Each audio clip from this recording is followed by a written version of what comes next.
Hello and welcome to ETTO's Things of the Year 2021. I've added an extra number. See, last time I just said Things of the Year. Now I'm embellishing it. Yeah. Keep going. Thanks, Josh. We're talking about Marvel Studios. He's woken up now. He's woken up. I'm falling asleep. No. Jesus Christ. We're talking about... this is a disaster. We're talking about everything Marvel Studios from 2021. There are 9 different things. I actually got the amount of minutes. I wrote it down. It is 2,150 minutes worth of content from Marvel Studios this year. Including TV and everything. MODOK? No. That's not Marvel Studios. Okay, fine. That's but it should be. It fine. It should be. He's not even... Peyton doesn't even get into the movie as... By the way, the spoilers for everything in Marvel Studios. He gets into the movies of Pit the Troll. He doesn't even get to be MODOK because even they know it is below him. Terrible thing. Great. We're going to be talking about all the Marvel Studios stuff. We're going to go through them, talk about our thoughts on all of them, and then we're going to kill 4 of them and decide what the top 5 things of the year from Marvel Studios is. I'm going to bring up the list because I'm sure we've forgotten some of them. I'm thinking, because we can be brief on how good it is, we'll go bottom to top. Sure. So we'll get back to WandaVision. We'll start with No Way Home. The freshest stuff. The freshest We also have stuff. special guest Atticus. Special guest Atticus. He's here. Podcast listeners, Hanging imagine out. just the cutest dog, maybe second to Lucky, I guess. How do you feel, Ben? Nah, he's cute and lucky. Yeah, okay. Yeah. Spider-Man No Way Home is the most recent thing. Technically, Hawkeye finished after it, but you know what I mean. Yeah. This film is very good. Yep. And is, as we've said, it shouldn't be. Yeah. It shouldn't be this good. Yeah. Absolutely. There's the way that they've just dragged all these universes together and just made it work. Yeah. Freaking insane. It's so damn good. Like I've said previously, I really want to see it again. There's at least 2 more times that I'll see it in cinemas. Three's Magic. Three's Magic Numbers. It's all there. Oh, such a good song at the end it's as well. so good, it gets man. me hyped up about the film Yes. that I've just seen. And it's not on anything. It's only on YouTube because they can't get the rights to put the song on Spotify because Really? it's so full of samples. It doesn't exist on. It's only on YouTube. Crazy. Yeah, it's very annoying. But the YouTube video of it had maybe, I think the first time I looked at it, it had maybe 10K. It's now got 700 and something thousand. And I'm sure it'll be over 1 million. As you know, my fear was the multiverse thing. I thought that was going to be terrible and just like shoehorned in. And it is, but it works. Yeah, it works does so well. It shouldn't be there. It literally should not be there. But they managed to resolve the like identity crisis so quickly and so efficiently that I didn't care what was going to happen. Yeah. I was like, fine. The whole thing felt relatively clean the whole way through. Like you could easily follow everything. It wasn't like stuff wasn't being lost. I didn't feel anyway. So yeah. It reignited my faith in what they're trying to do with them. Because I think you and I, Will, were both very like... That's such a good point. I forgot about that. Yeah. We were out of these movies. We were like I was like... this better be good because they seem to be basing a lot of stuff around the multiverse, and Loki was a lukewarm start to that. And so I think how they did it in this film and how they brought in characters from other universes that should in no way be in this universe. They're not attached. They don't work theoretically in this universe, but they bring in Alfred Molina and Willem Dafoe at their like Shakespearean best, and it somehow works in modern MCU. Norman's on sabbatical, honey. That didn't make it into our last video, but his turn into Aunt May's death is just the best scene. It's so good. The Norman's on sabbatical, honey, and just everything he says in that little monologue. It's like, oh my God. That, and when he's in the basement and he says, I'm something of a scientist myself. Man. Oh my goodness. Can't make that shit up, hey. Like that's just too good to be in there. Again, it shouldn't be in there, but it works. No, no. And I think you said the same. They do a great like lead in. It's like, and the audience is already like, no fucking way. Yeah. You're not. Because there is like this mind. He's like, I'm something of a scientist myself. And then as soon as he says, people are like it jogs the memory. 100%. And you're like, oh my God. You're like, holy shit, he's going to say it. And then he says it. And he says it like just as good as the first time around. It's like perfect. It's so good. I'd like to think because of like the grin on his face I like to think knows. that he just got a massive kick out of saying that line again. From what I've seen in the interviews, he just got a huge kick out of playing the character. Absolutely. You can tell in his performance because he's just enjoying the hell out of it. The scene when like he's fighting Spider-Man and like they're going like from floor to floor. Yeah. And they're just crumbling through and like he's laughing as he's like just laying into him. Like that's unreal. You know, like the second time I saw it, the thing that really stood out to me is like, I mean, he is the Joker basically in the entire scene. Essentially. But he Which is essentially what the like Goblin is. the best joke, but like the best Joker performance, like alongside like Heath Ledger in that like scene. people have been wanting him to play the Joker for years. Yeah. Like there's so much fan art out there and everything. I think Goblin's perfect for him because Goblin has that like split persona more so than the Joker does, and I think he's so good at that. But his maniacal laughs. I was like, I am watching the Joker. And it came out as well. I think relatively recently that he said that he would only do this film as long as he got to do his own stunts, which is it just shows how much he was Tom into Cruise this. is Old though. Yeah. But he was like. Yeah, Maybe he was so into it. He was so keen to get back to this. Maybe he just hates white young teenagers, and he was just like, you know what? If I got an opportunity to punch another one, I'll take it. Let's do it. Let me do it. I want to punch that little boy. I have a few more notes on this film, just to make this even longer. I promise they won't be too long. One. Just on Willem Dafoe while we're still on him. He just looks like a goblin as well, so it works. I'm glad they fucked up. The worst part of it was always that mask, and I'm glad they got rid of that. But it's just like, as much, I mean this in the nicest way possible, he has the facial expressions of a goblin. So he does. It's always been a good choice, and I'm glad he got to come back and play it. Just small little details that I noticed, some the first time, some the second time. The webs being left behind anytime Peter swings is just the nicest little detail. Yeah. But like, oh my God. It's one of the first things I think I even said to you, Sam, when we were watching it. It's when he throws the drain cover back and there's just like this strand that just falls to the ground. Yeah, and when he's at the start, when he's swinging MJ, you see them left behind. And then they again, when he's swinging towards finding Electro and Sandman, it happens again. And I'm like, wow, that's an attention to detail that like no other Spider-Man does. But it makes sense. Of course there'd be webs left behind. There should be a ton of webs everywhere. I think it was in this as well though, just like the physics of like the web swing. Because I remember, Will, you leant over to me after that thing with the manhole cover when he swings onto like the light post onto like the main road, and there's like just the way he gets swung up. Like you leaned over and you were like, that was like so accurate. Yeah. Like there's just a kind of momentum to the way. That's it. Yeah. But it's done so well. It's like, I have seen so many people criticizing this movie for CGI and I don't get it. I legitimately think this is the best looking Spider-Man movie, second to I'm Amazing so Spider-Man glad 2. because like, the first thing I said to you about it was I was like, the CGI is like off the hook. Yeah. But I said to you,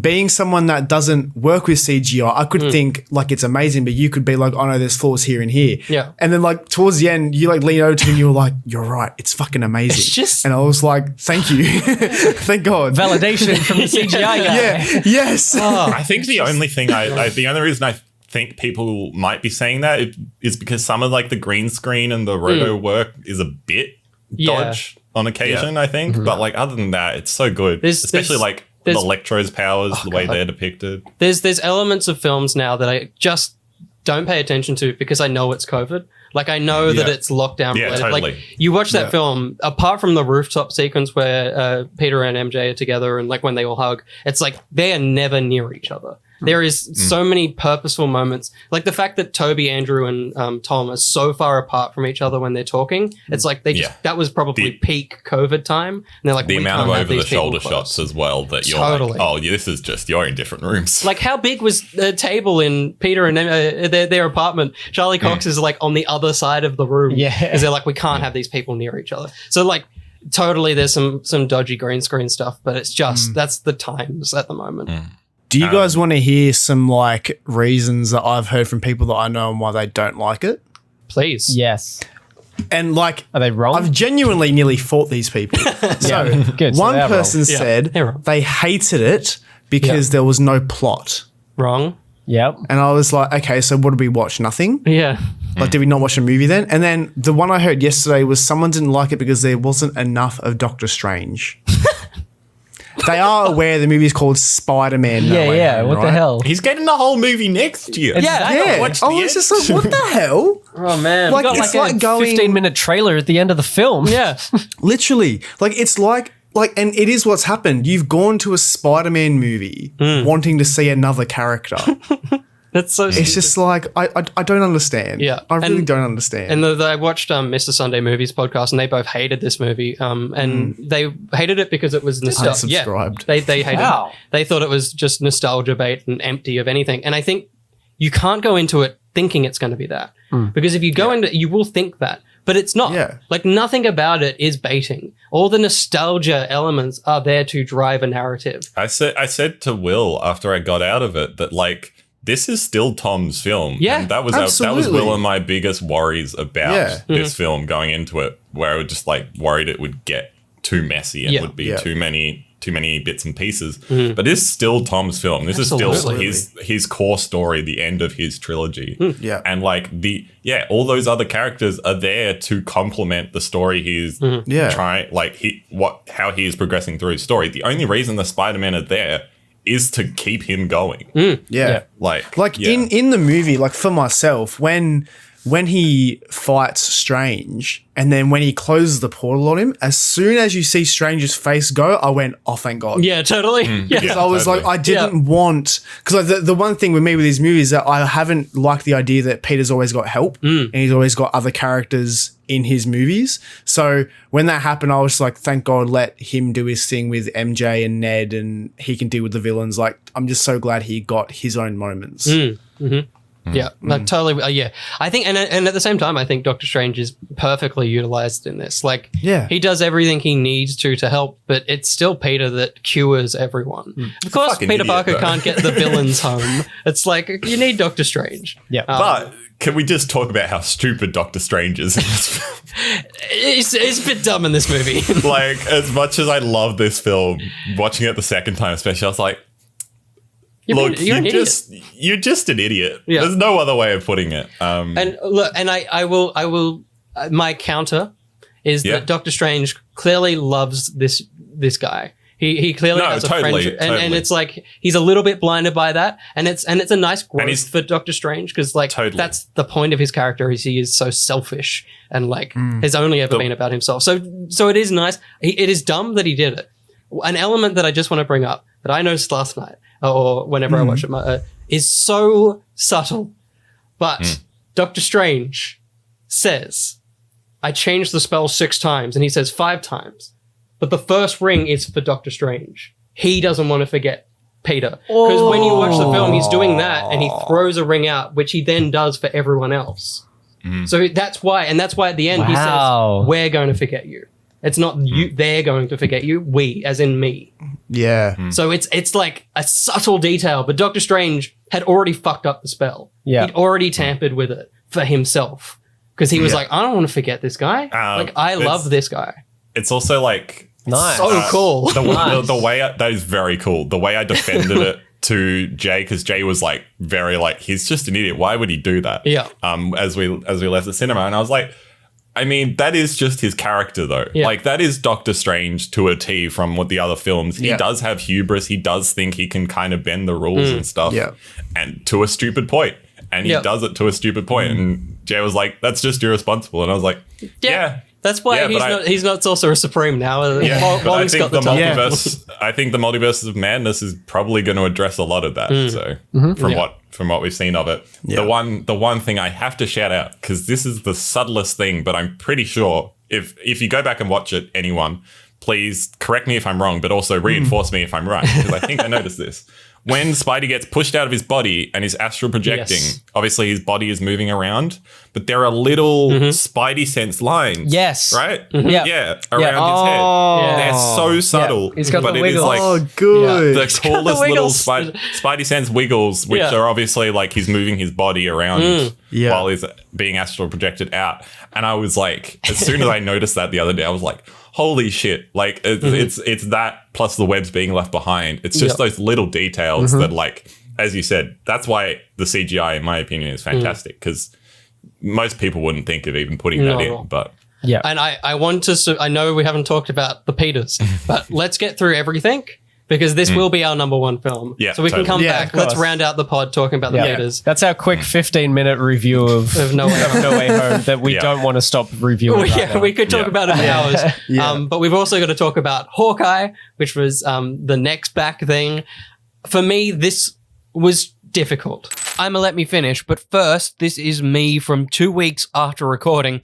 The me that is about to talk is fresh off the finale, a finale that very much disappointed me. So my feelings are very coated in negativity. So before I let myself go off with thoughts that I kind of still agree with, let me just say, I adored Hawkeye until the finale. I don't think I had any problems until those problems came to the forefront. I adore Kate. I adore Clint. Hawkeye's always been very dear to me, and I think the show did the Hawkeyes, the Matt Fraction run. I think it did it almost perfect justice, and I just think a lot of things cloud what could be a very, very good show. I still love it. I'm about to be very negative. I just wanted to jump in front of myself, shield myself from comments because I actually do love this show. I just had a lot of problems with the things that weren't Hawkeye related that kind of muddied the show a little bit. All right, let's let him rant away. Oh dear. I don't think I loved it. I was not satisfied with it as a show. But I think there are some great moments in there. I think that it has the exact same problem as every single Marvel Studios show, and it's that they can't work out how to make a show. I think they're still trying to make a film, but at the same time trying to make a show. They have a central idea, and then they have about 80 other ideas, and they do not have the time to make any of them feel earned by the end of it. This felt way shorter than it was should have been. The finale was dreadful. I really hated. I don't think anything had a nice resolution. It's also because midway through this show, I think they decided they wanted to make an Echo show. And so they just ripped out elements of the show that were going to be in this show and went, actually, we'll do those in the other show, which meant there were lines and there were moments that were there to set up something that's actually entirely for that other show now. And so Hawkeye, it became a bit of a shell. The same for all the Yelena stuff. It's like, it's cool, but that's not serving Hawkeye as a show. That's serving whatever they do with her next. And so after those first 3 episodes, it became a husk of itself. And for me, I legitimately, it's one of my least favorite things that came out this year, which is for Marvel, which is really unfortunate. But that's my piece on Hawkeye. Yeah, right. I really liked the finale. I thought it was one of the cleaner endings of most of the shows because basically, if my parents can watch it and not have any questions by the end of it, and they were able to follow what happened at the end, especially with so many side plots and stuff, then I'm like, all right, that seems pretty clean. That seems like relatively resolved, and I don't need to intervene here. So yeah, I really enjoyed it. I think it definitely seemed like a much lower like intensity, like it's a Ant-Man level sort of thing. Like it's, not world ending, but just this localized little threat that they have to deal with. Not little, because it's freaking it's the Kingpin. It's the Kingpin. Is the biggest dude ever. But yeah, it's like I thought it was one of the like more simple but still relatively clean shows. So I enjoyed it for the most part. But yeah, I enjoyed this. I think this was actually probably my favorite show of the year. It's fine. I'll let you guys have this. But I also really enjoyed WandaVision, which we'll get to. But yeah, for sure. Ben? Sam, you go next. You sure? Yes. Okay. Because I'm still formulating my thoughts. I genuinely don't know what I think about this show quite yet. Okay. So. Because I can totally understand what like Will said about like the finale and everything. Like it did fall a bit short for me as well. I think like in terms of the finale, the one thing I enjoyed seeing though was Fisk. And from what I've seen of him in Daredevil, I think he was a big improvement from in Daredevil. Because in Daredevil, I've always thought he looked like too small, and obviously you can't find a guy that matches the same size as Fisk in the comics, and you can't do like a Spider-Verse where it's just just a small head on a huge like dude. CG body, as amazing as that would be. But yeah, I feel like in Hawkeye, I could definitely tell they added more padding to like his costume. And I think he was shot lower a lot of the time as well. Yeah, I was going to say there was a lot of like smart choices in terms of like the way they were shooting scenes, the camera angles that were very well done. And I think they've also made his voice a bit deeper. He has more of like a throaty like voice to him. And then there was a great moment that I loved where he was talking to, like, I don't know his name, the guy with the big brow, and he had like the shoulder length hair. That's what I know him as. Kazi. That guy. Yeah.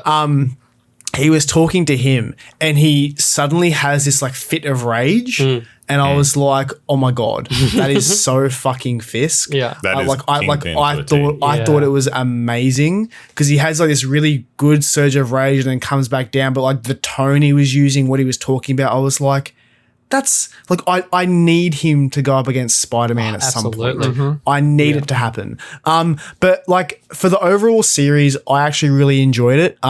Not reading like the Matt Fraction comics, I was saying to Will, without reading the comics, the vibe I've gotten from this TV show is the vibe I would have expected to get from those comics. Totally. Like, and that's kind of like what I would sort of like say for overall. Like, I feel like they've just done really well with that. I really liked the banter between Kate and Clint. I thought that was very well done. You know, favorite moments have to be like the Pym arrows. Like they're always so great. Like when they were like making them, like they didn't focus on it, but I saw her attaching like the red Pym to an arrow, and I was like, "That's a freaking Pym arrow!" I'm like, they're gonna make something small.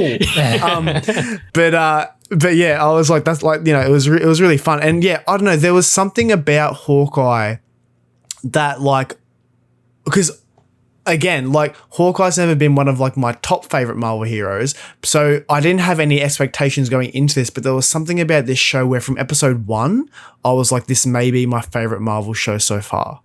And like, I don't know what it is, but there's been a vibe and a tone to it that I've really, really come to love. And yeah, for me, I think it was just very good. And I'm annoyed that Will doesn't think so as well. Yeah. It's like, I know how much Will loves Hawkeye. And I will say I loved everything Hawkeye. I just think there's not enough of it. The show focuses on... Yeah, no, absolutely. But like, I'm upset that they failed you. It's all right. That's you what I'm got upset Snyder Cut about. this year. I'll get something next year. It's okay. You got my love for that. But yeah, overall, I just like, for me, like I did really, really enjoy it. The only thing I didn't like in the end was what they did with Fisk at the very end, but I think like they might be doing something. Do you want a thing? Do you want the truth of that? Well, because I saw a thing where in the comics he gets shot in the eyes and he's blind by Echo, and like before, it's literally shot for shot. Her first ever issue in comics is that moment, and she shoots him and he's blind, and then they replace his eyes down the line. So they've because like he even says before he gets shot, family doesn't always see eye to eye. And I was like, they're very clever. Yeah, that's pretty good. I think they've done the thing. And but I was just like, I don't want him to stay blind. I want him to be able to see Spider-Man while he punches him in the face. Daredevil versus a blind Kingpin. It's like perfect. Pretty That's good. what I was thinking as well. I was also kind of hoping, like, it was obviously never going to happen. But because there were so many moments where characters were falling out of windows. I know, Sam. And I was just like, can Spider-Man just swing by in his new suit and save someone, please? He lives in the building that we're in. He was literally like right there. He was right there. It's ruthless that they shot that end sequence of No Way Home to be over the fucking ice rink. It's like, come on, guys. What did you expect? That's very funny. There was many times where, because like when Kate starts to go down the rope, as she's getting down, I'm like, she's not slowing down. I think she's like hasn't got a hold of this. I was expecting him to like swing in, save her, and be like, "Oh, hey, who are you?" And then just like, you know, realize that Hawkeye's there and be like, "Oh, hey, that's the Arrow dude." I was totally with you, Sam. I was waiting for it. Ben, is this giving you enough time to? Yeah, totally.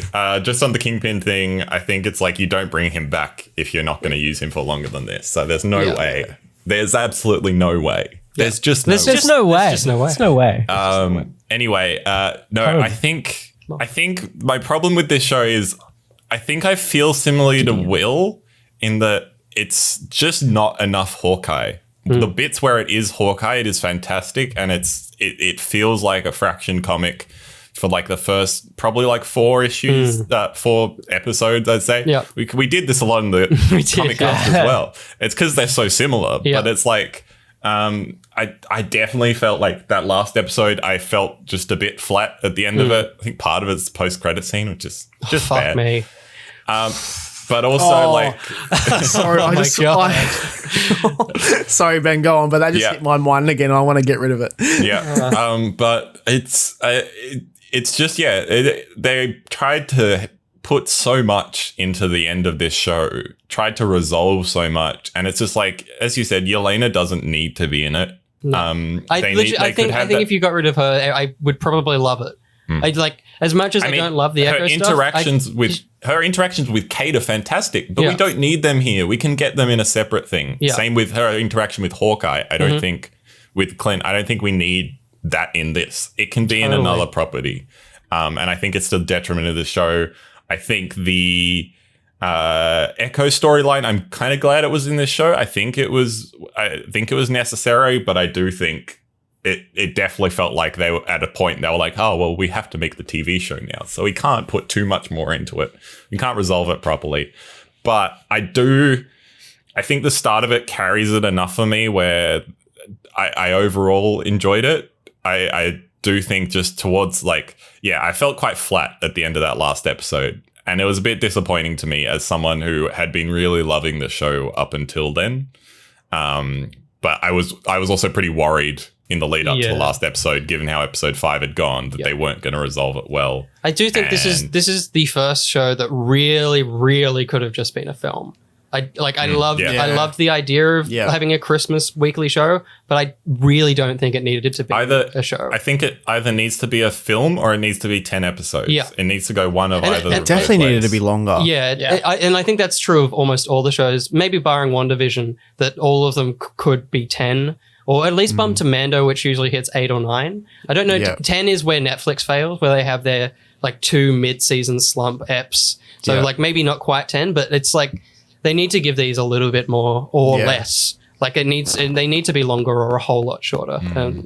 The only other thing I'll say compared to the Fraction comic is I do think it loses some of the soul of the Fraction comic towards those in those last couple episodes. Other than the interactions between the 2 Hawkeyes and the trick arrows, I think it like it's a little bit generic. We're buddies now. Let's move on. It feels very generic, and like it's the fact they straight up pulled the car chase scene, and that is just a brilliant scene. And like the interaction between Kate and Clint on the train when they're talking about feeding the dog and he can't hear anything. That is all like the best parts of the Fraction comic. And I thought they were just going to continue doing that. And I feel like to do that, you do need a longer thing. But unfortunately, towards the end, it just felt like quite a very generic, like, oh, this is a New York buddy cop fighting bad guys. It's unfortunate, but it's okay. We won't lose that one. I'll let that one stick. There's enough good in there. Eternals. Now, I'm not going to talk about this movie. This is flat out my least favorite movie I've watched this year. I had no enjoyment in this film, so I'm not going to talk about it at all. Josh. It's a much slower Marvel anything. Definitely took its time with a lot of the stuff, but I loved kind of the grandiosity of it, especially like just some of the shots of the Arasham? Yeah, whatever. Yeah. The stuff coming out of the ground and I had it in my superhero moments of the year. I had Big Boy Celestials. That's the one. There you go. And it's my wallpaper across both my screens of Celestial in the water. Yeah. It's just like that sort of scale. I love that sort of thing. I thought they handled a lot of the diversity and inclusivity really well and quite naturally. The fact that they introduced like how many is it, like 8 of them or something? Yeah, something like that. Like I thought that the introduction of them, like you understood their personalities, their motivations, their powers, how different they were. I thought that was done really well. Like obviously they had a lot of time to do it because it's a slow movie, but I thought they handled a lot of that Will's eyes stuff. I just watched it all in my brain. Will fell asleep during this. Yeah, I did. I was asleep for maybe half an hour or so. I thought that they just handled that like introduction of a whole team so quickly. Quite well. So I enjoyed this film for the most part. Probably my least favorite Marvel film this year, at least. But I didn't hate it like someone else here. That's probably mine. You guys? I get the feeling Sam's not very big on it either, so I'll let you go first. I think Sam enjoyed it. No, like I thought it was okay. Like I definitely understand the issues it has and why people, like yourself, Will, don't enjoy it at all. Because it is very different from anything we've gotten before, but not necessarily in the best way.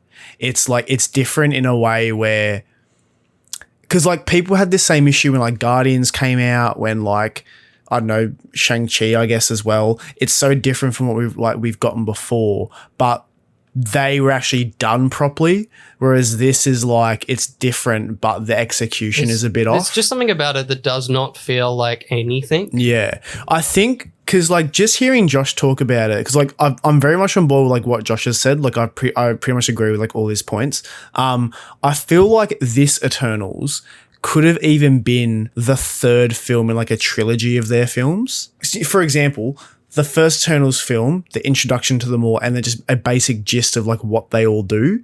And then the second film is like their transition from the sort of like BC era to the AD and then like the modern day. And then the third film should have been this, where it's like they've come to this crisis, That way they build up the conflict with the deviants as well. Exactly. Which was just This is the one movie. This is the opposite. This should have been a show. This should have been an Eternals series.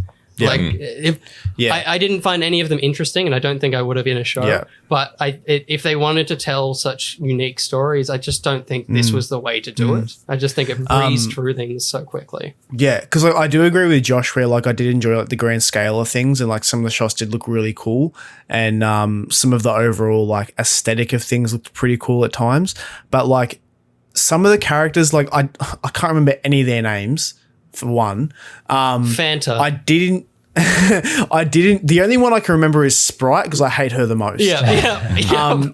But yeah, like I just thought it was, it was lacking in areas. The whole thing with like Sprite being in love with Icarus, like that just didn't need to be there. Like I understand it's like I understand that it's an important thing with her where she can't age, so that must suck. But like, mention that when it's like they're all going to a pub.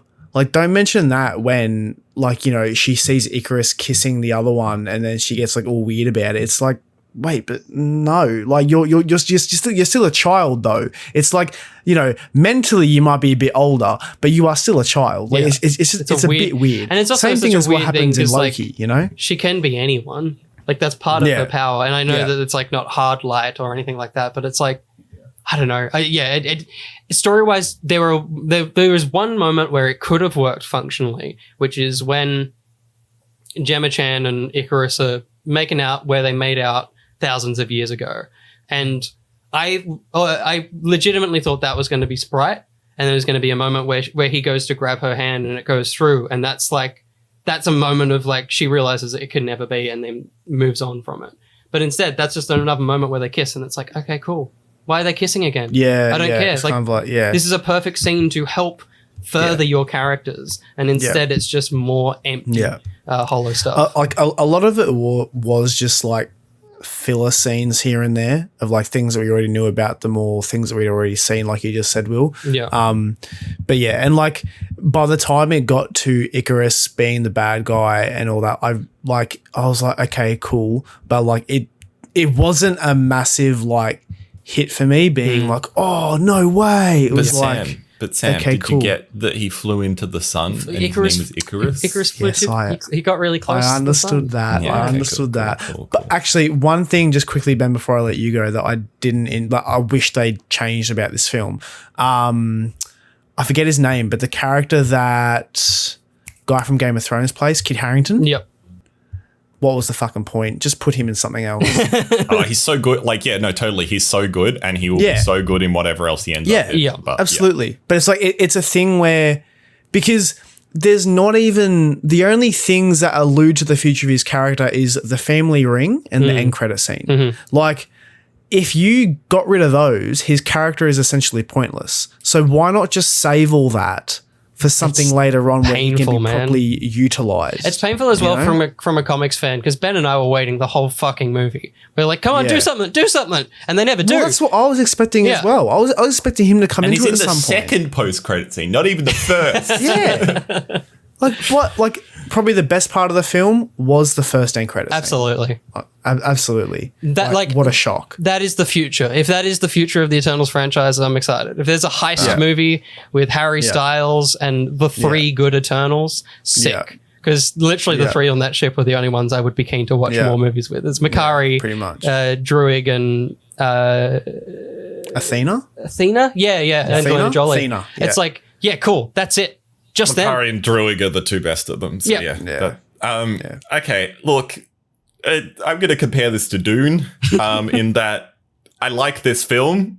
It is definitely not a film that everyone will like, and there is a lot of, I acknowledge, pacing issues. But it's my kind of sci-fi bullshit. I like the lore. Like, I like the Jack Kirby weird, super cosmic new gods kind of stuff he likes doing. So it worked for me because I entirely knew what it was going to be. I'd read the comics and I was like, yep, sick, this is what it is. It pulls from some of the better Eternals comics as well. But yeah, look, it definitely has some issues. I think it also just lacks some soul in a lot of it. It feels a lot of the interactions between some of the Eternals just feel really soulless and like robotic. And I guess I think that's probably a choice because they're supposed to be like robots, not human, but then they try and present them as human at the same time, where it's kind of like, I don't know what you're really going for here. Highlight from this film, other than the big boy Celestials, which I thought looked insanely cool. Yeah. My other favorite part was the way they did super speed with Makari fighting. That was freaking sick. It's so cool. That is the weight of the way she fought with her super speed was crazy. And like that one scene where you see it from her point of view, like how fast she's going, and it's not just like a run, but it's like a leap. I thought that was really, really cool. She was also in my top superhero moments of the year. Yeah, her fighting on the beach. Good boy, Josh. That was on my list. That's why was I on had my to list. shout it out. Yeah. It was either the Flash or Makari. For sure. Are you out, Ben? I was just gonna say, like, I actually quite like this film, but it's like it's one of those ones where I totally get it. Like, I totally get why you guys feel the way you do. It's tricky. The final thing I'll say about the Eternals is just you literally are filming multiple films in Australia. Go to Australia when you're going to set a scene in Australia for like 40 minutes. Just don't film in some random American desert. Yeah, we don't. Absolutely. It doesn't look like that. Speaking of films shot in Australia, that's true. We've talked about this one a little bit in our other podcast, so we won't get too bogged into this one. The Shang-Chi for me is tricky. This and Eternals, I don't think lives well in my brain, but I do think that totally, like we mentioned, the first act is brilliant. Like I think it establishes the tone of the film well.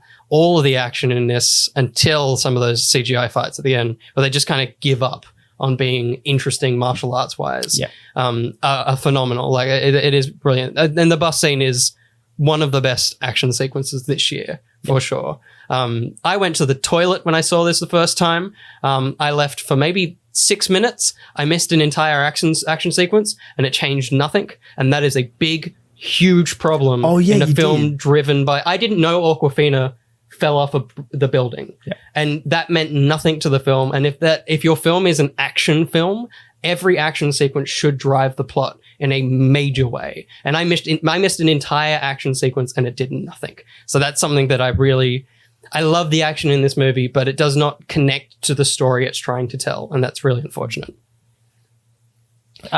This was in my top It was in your. 5. Yeah, I liked it. I talked about it in that. Yeah. I liked it. Like again, like I said in the thing, I know the final scene was pretty messy. Yeah. I definitely would have loved more like actual martial arts things. There was sort of only really like the bus scene and the one that you left that was on the side of the building. That's kind of like a majority of just the straight up martial arts coolness. I would love more of that. That's why I'm keen to see more of him in the future.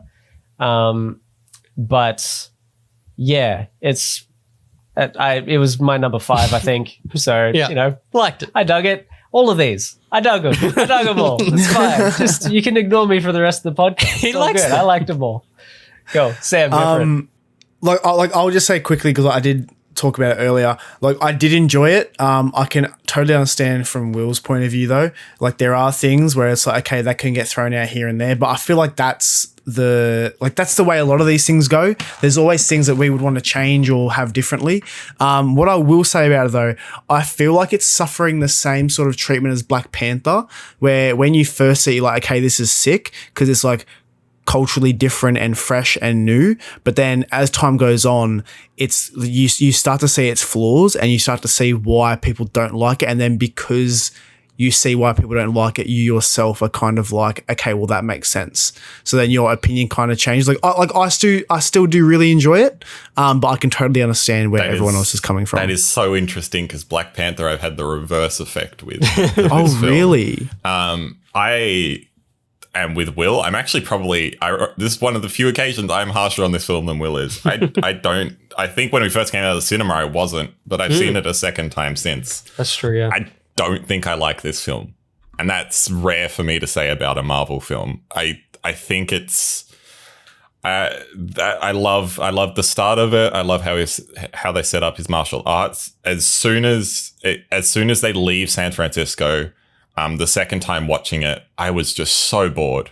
Like so bored. And that really makes me sad because I know a lot of people love this film and I can understand why. But just for me, like I was really excited for this film to get more mystical, but as soon as it got more mystical, it lost a lot of the fighting felt really floaty to me. I understand like it's taking from martial arts and there's a lot of like flow and stuff to a lot of that. Yeah. But it lost a lot of the actual weight in the fights. It felt a bit like a CGI fest. Ben Kingsley was good, but like the only thing I enjoyed in the last half of that film. And they just I think it's all three. There are 3 films that are this. It's Captain Marvel, it's Black Panther, and it's Shang-Chi. They're all directed by fairly indie directors that have never had to handle CGI. So basically, until the film gets big, until the film wants to do things that are the Marvel formula, it's great. But as soon as they have to do crazy CGI sequences, it's like they just left and were like, let someone else tackle this. And whoever they bring in to tackle these CGI fights in those films just doesn't understand the tone that had been set prior. And it makes sense. It's not the same director. But that's how I always feel with this, is whenever characters are interacting, it's great. I love Captain Marvel for Brie Larson and for Jude Law and stuff. But as soon as they fight, I'm disconnected from the film I was just watching. And I think, Shang-Chi is just another example of that. They butchered the 10 rings. The 10 rings was the most boring part of this film, which is remarkable. Like, I get why, because they're too similar to Infinity Stones, but they still could have done them.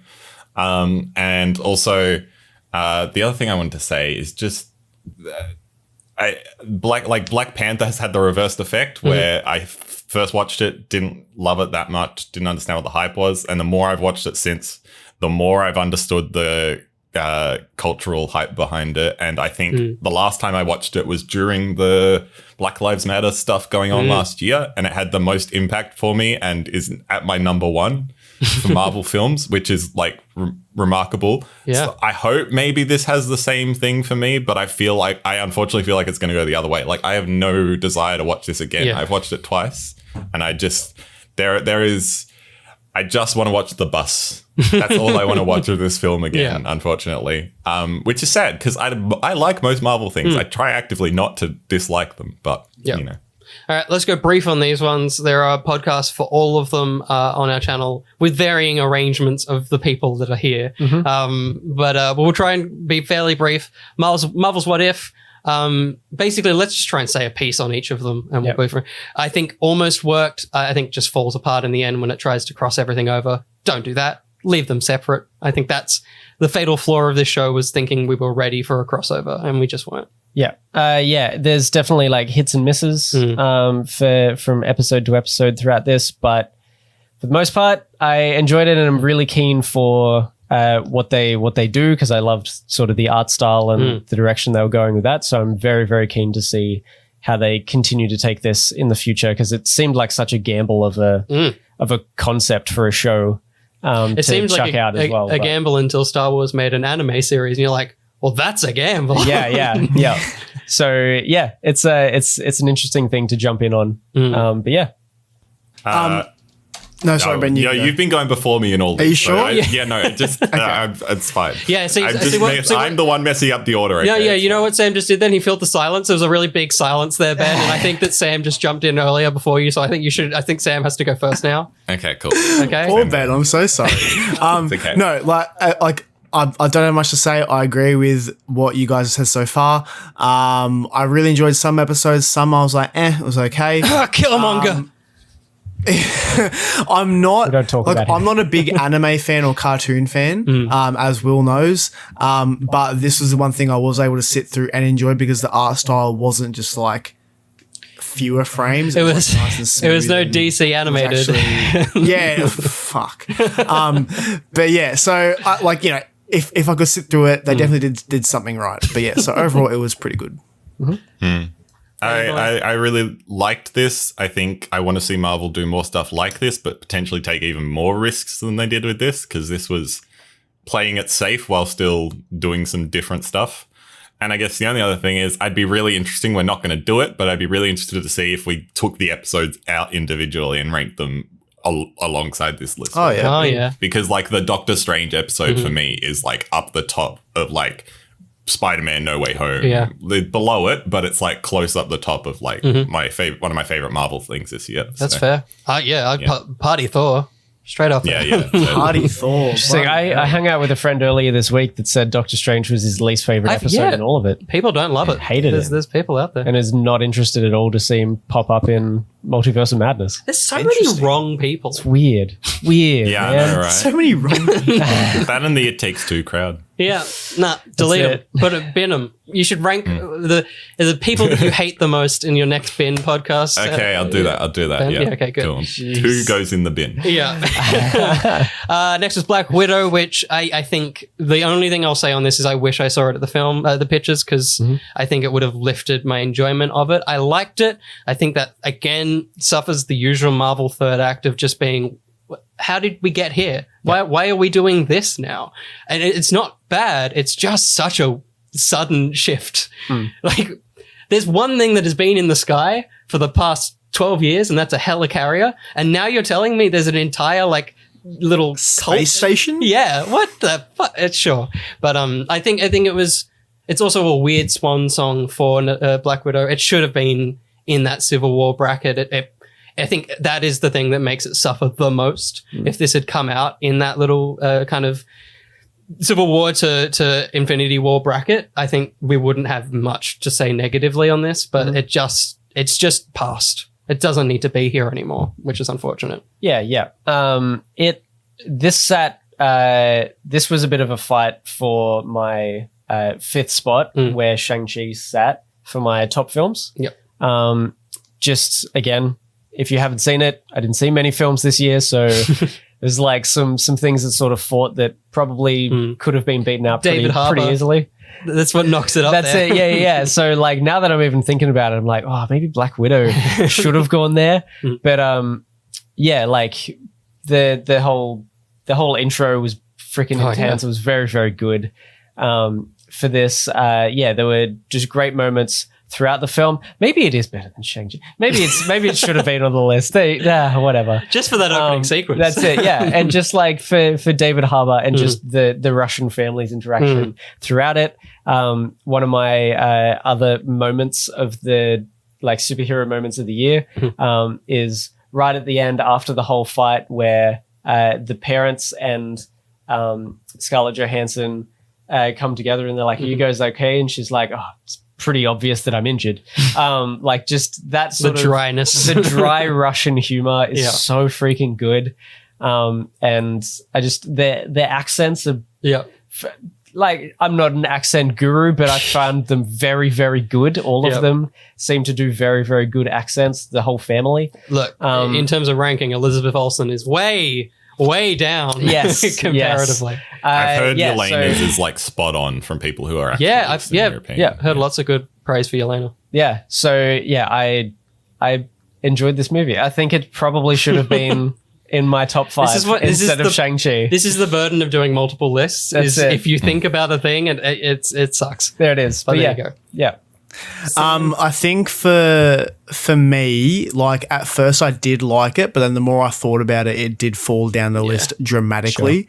Sure. Easily the best part of the film for me was Yelena. I thought she was great. Yeah. I loved like the banter that she would add in here and there, like just like her quick little like the part where like they're all having dinner and they tell them all to like be quiet, and she's like, "I didn't say anything. That's not fair." Like, just like things like that. It's like, you know, when you have siblings, it's like that's what it's like. Yeah.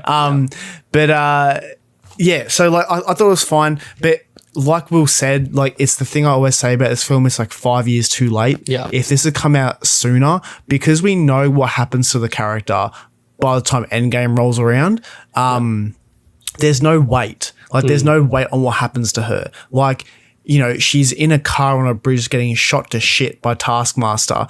I don't care because I know she doesn't die here. I know that nothing serious happens to her here. So there was just no stakes in it for me. And then, again, by the third act, it's kind of like, what?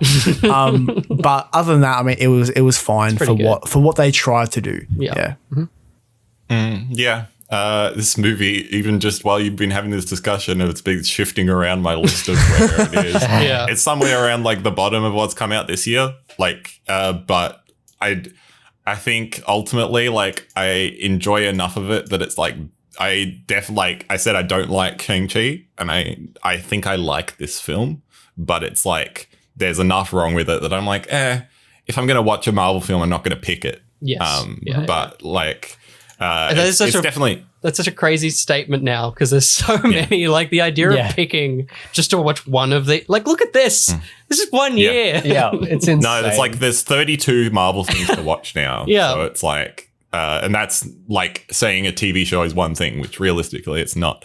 Like I like it, but it's a weird spot in the universe. It's out of time, out of place. But glad it gave us Yelena. That's the main thing. And David Harbour. We all are in a podcast for Loki, so let's not dabble on this one for too long. I think we were all in agreement in that podcast. Just overwhelmingly disappointing, like for what it could have been. It was. It has so much promise in the episodes. Really well, yeah. Consistently, it was like, oh shit, all right, it's gonna work, and then would just do something. You're like, the fuck? Why'd you do that? I mean, if you want to say more, we can, but there is I think it's like an hour and a half podcast with all 4 of us. Yep. If you want to listen to I'm that. fine with leaving that for now. We're good? Yep. We're good. Cool. It's going to die very soon anyway. Falcon and the Winter Soldier, for me, I think this comes out as the best series this year. I think it's number 1 for me. I think it's minus the Carly stuff, which I don't think it's not bad. It's just a little bit misplaced and it never gets the weight it probably deserves. It's the only one that has a character that has a full arc that makes sense and is just driven really well. And as much as I thought Hawkeye was going to be the show, I think this is the one that has the most consistent tone across all the episodes. In a show like WandaVision, you don't need consistency. That's kind of the point. That's the point. Yep. This show just felt the closest they've gotten to creating a Marvel show. It's not trying to be a movie. It feels like there's a weak to weakness of it. But yeah, I loved the show. I've thought about it. Unlike everything else here, this is the one that the more I think about it, the more I liked it, and the more I can't wait to watch it again. My one thing is I wish there was more Bucky. He's in the name of the show, and I just think he gets a bit shafted. So that's the only down point. But I love this. Yeah. Yeah, I really enjoyed this too. I feel like it really sat in the Captain America Winter Soldier sort of area. The Russoverse. Yeah, just being a very, very good, solid series in general. Yeah, the Carly stuff is a shame. I think, it came out that there's a lot of like COVID impact purely because the story that they were trying to tell was very similar to what the world is experiencing. And so they had to sort of quickly rewrite that without doing reshoots, really. So that is a huge shame. But yeah, like I had on my list of superhero moments, Falcon appearing as the Captain, as Captain America for the first time. Yeah. And just seeing him be both like, shield wielder plus just doing like Falcon stuff. Yeah. Like just such a good thing. Was that start of the second last or last episode? The final ep. Final ep? Yeah, that's right. Yeah. That was just such a cool moment. I'd forgotten about all the stuff with Josiah. Oh, yeah. His name? Isaiah. Yeah. Yeah, just the Bradleys. I forgot all that stuff. Like, keen to see if/when that sort of comes back around and we get his son, Young Vengers. nephew or son is going to come back. So. More exploration of that would be very, very cool. And also Joaquin, the new Falcon, is also introduced in there. Oh yeah, there's a lot of little. Totally forgot about him. And this is what I mean. This show, I think, succeeded in that in a way that these other shows didn't. It was never in your face. That character's there, and if you know what he is, he might become something. Whereas this is, and I loved Echo. I just feel like, I don't know, they devoted too much time in being like, this is going to be something. She was in it too much. Yeah. It's fine that she was there.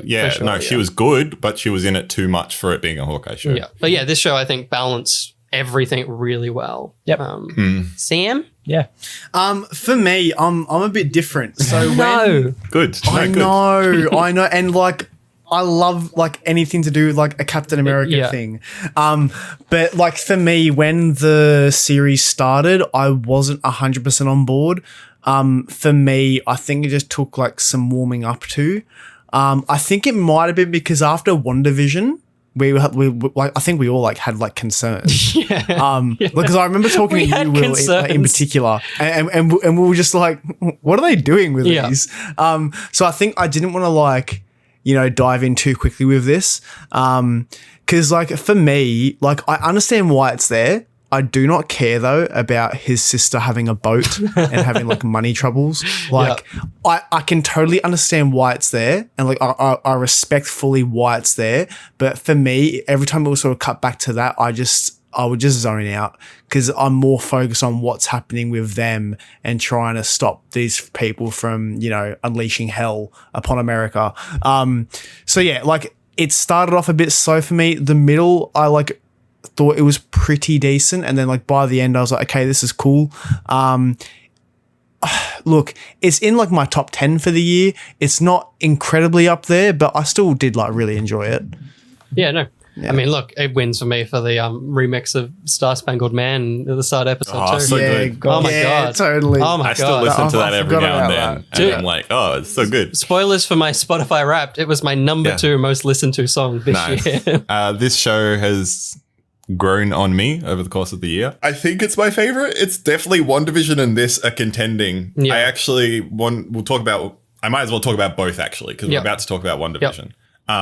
These two shows, I think at the start of the year, I was like, I wasn't as high on them because I was expecting insane levels, and then we got the resolutions for both of these shows, which I think we now have come to expect from these Marvel shows. A little to the point bit where dampened. I look back at Falcon and Winter Soldier, and I look back at WandaVision, and I'm like, no, you know what? Actually, the sum of all your parts, you were both pretty decent, and I'm pretty content with how you ended.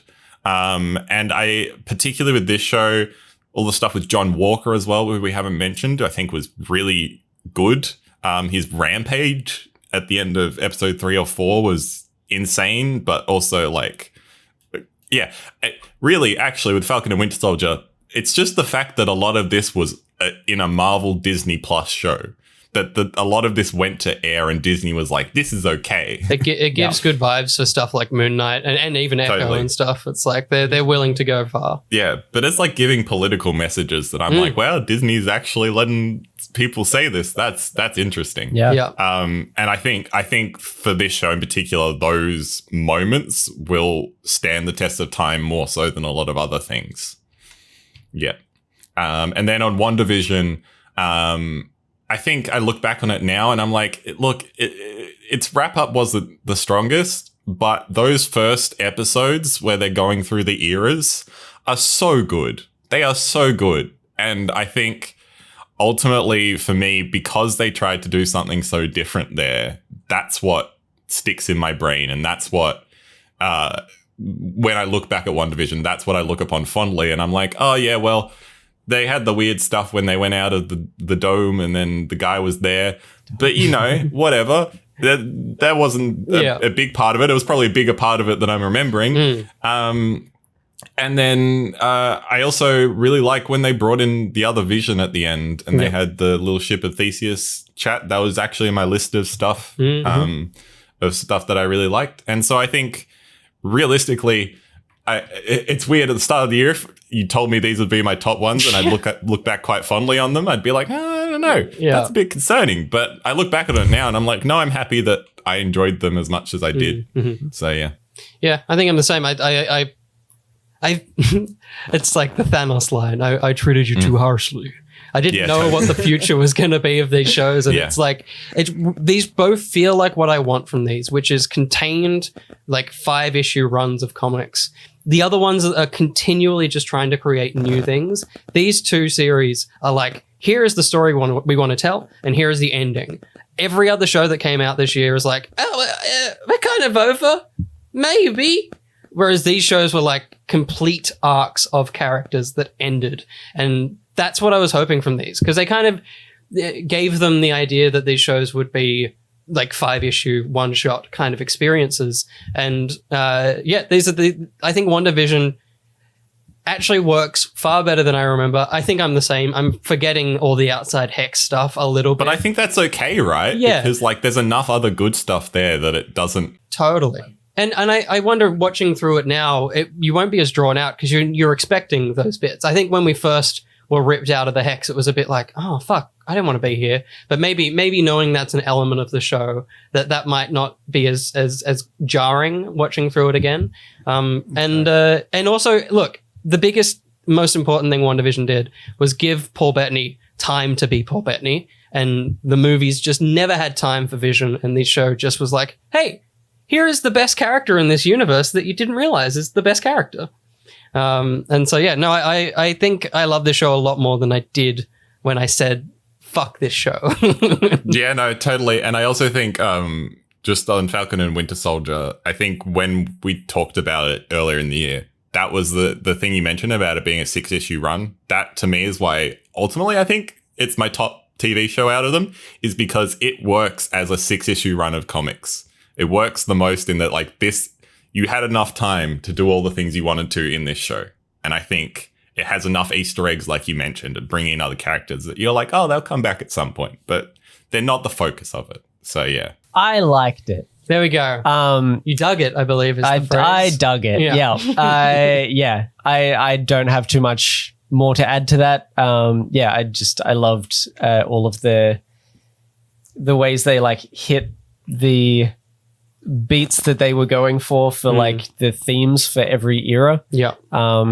Having, grown up with a mother that watched the super, like the black and white super early shows and stuff like that, just it took me back to those. I thought they nailed those. Having, grown up in the 90s, watching those 90s shows,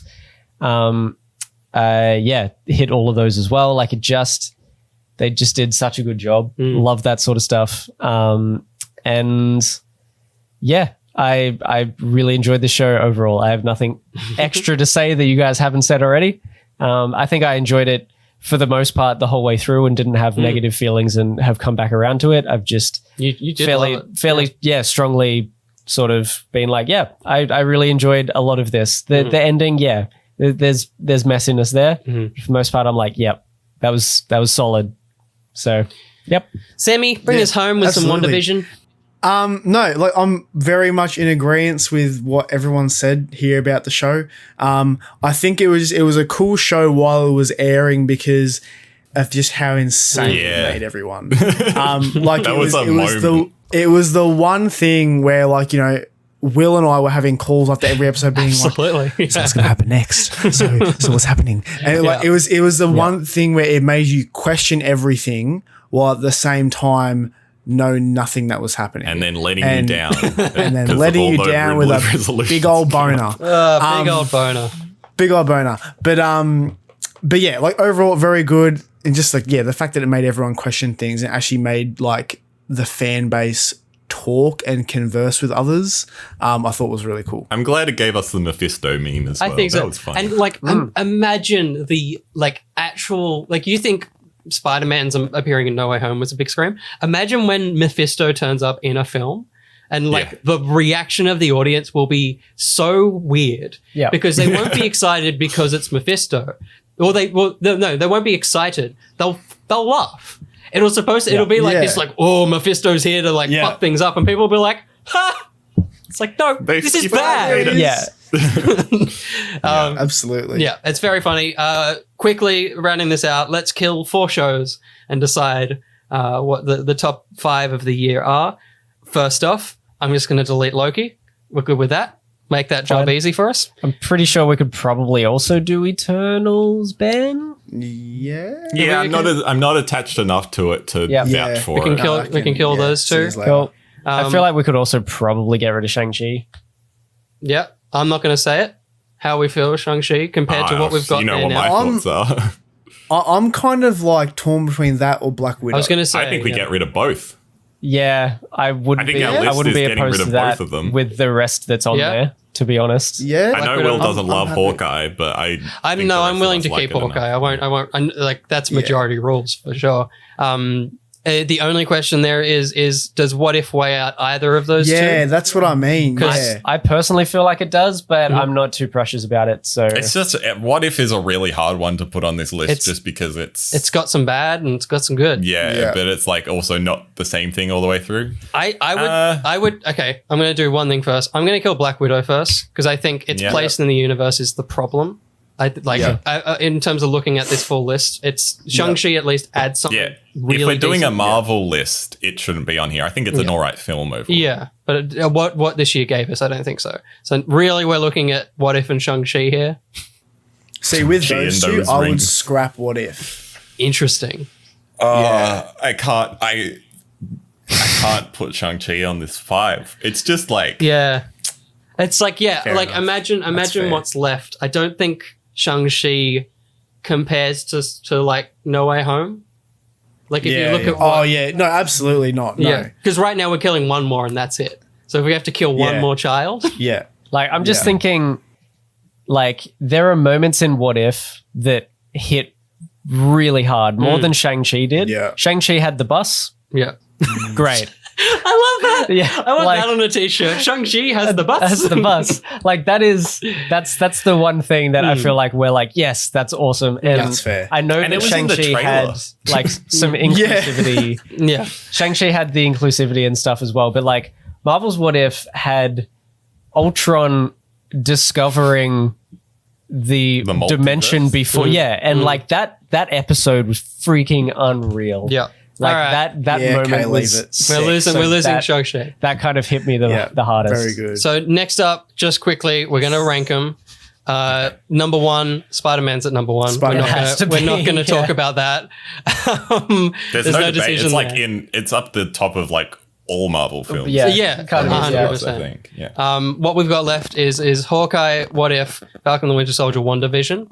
Now, you guys were really hot on Hawkeye. Does Hawkeye live for 2 for you guys? Like, I'm happy to let that. Like, I would like to put it at 2, like, for me, but I do know that my opinion is different from you guys. Well, it's an interesting... I think it's that versus Falcon and the Winter Soldier, probably. I'm okay with Falcon and Winter Soldier being 2. After talking about it again, I'm like... My list has changed a lot just while we've been talking about it, up and down. It's now down to number 4 for me. But like Hawkeye, right. I think... For me... I think WandaVision, Falcon, and Hawkeye are on a similar level to the point where I could put them in any I'm order. going to get them all out here. I'm going to put them in a list, and you're going to say yes or no, and then we're going to go to bed. I feel like What If can stay there because it was What If fighting is to get 5, on yeah. there. Yeah. What if can be 5? Yeah. So how Who does would have this... thought 4 TV shows on our list? Yeah. Like, I feel like that's the list. I'm happy with that list. That's probably the list, right? Yeah, let's just do that. It's fine. Does anyone want to argue up or down for anything? The only 2 that I would change, but look, I've got a skewed view on fucking things. So the only thing I would change is 2 and 3. I would swap those 2 around. Yep. That's it. Yeah, it's hard. Yeah, I'm happy to leave them where it is because I feel like for me, Falcon and Winter Soldier and Hawkeye, like I'm happy with equally. them being like in line with each other. So I'm They not could, fussed. yeah. I would. I'm on that as well, I would Sam. say they're almost equal too. Like it's not quite that either of them are better than each other. It's just we need numbers. Yeah. I feel like Falcon and Winter Soldier felt like more of a cinematic event. Yeah. So I'm fine with that being higher because it did seem bigger. Like it seemed like it was just part of the Captain America Winter Soldier area. So if the 2 most cinematic things are up the top, I'm pretty happy with that. It is wild that they're barring No Way Home. It's all TV. Yeah. My only difference is on my list basically is I push WandaVision to 2 and push the other 2 shows down. Oh, interesting. But like, I don't know. I think those 3 shows are on such a similar level. Totally. That like they all, maybe Falcon's at the top, and I go so back and forth. But I think this is fine. Yeah. And it's important to remember we killed 4 things. Like these are better than 4 other Marvel things that came out this year. Yeah. So no matter where they are in this list, they are very good. Yeah, I'm pretty happy with those. Yeah. Being all just middle. I'm just so glad that number 1 is Spider-Man because imagine if that was number 5. Yeah. Imagine if it wasn't here. We want to kill ourselves. I know. Nah, that's a pretty decent list. And least, I'm fucking tired. This is the last one. Least. And look, Shang-Chi still lives on both of you and Sam, Josh and Sam's lists for movies of the year. Even though I think I removed so happy it, but for it's you fine. guys. Yeah. Thanks, Ben. So there you go. There is the Marvel Studios top 5 from ETTO of the year. Let us know how you would rank things. Actually, maybe just tell us what you would kill. Like, would you kill anything that's on this board right now? And if you would, you're wrong. But yeah, what would you replace Spider-Man, it with? I'll come for you. It's true. Yeah, Sam, that's it. Sam has at least 3 of your addresses now, so he could kill That's so some of true. That's great. Yeah, tell us what you would kill and what you would replace it with. There's just no way you'd kill Spider-Man. There's no way. There's just no way. There's no way. There's no way home. But until we want to talk about things we've liked again, or things we hated, because I hated a lot of this, included making these podcasts. I've been Will. I've been Josh. I've been Sam. I've been Ben. I'm so glad that order worked. Nice. That was I'm good. so glad. Nice. We nailed that one.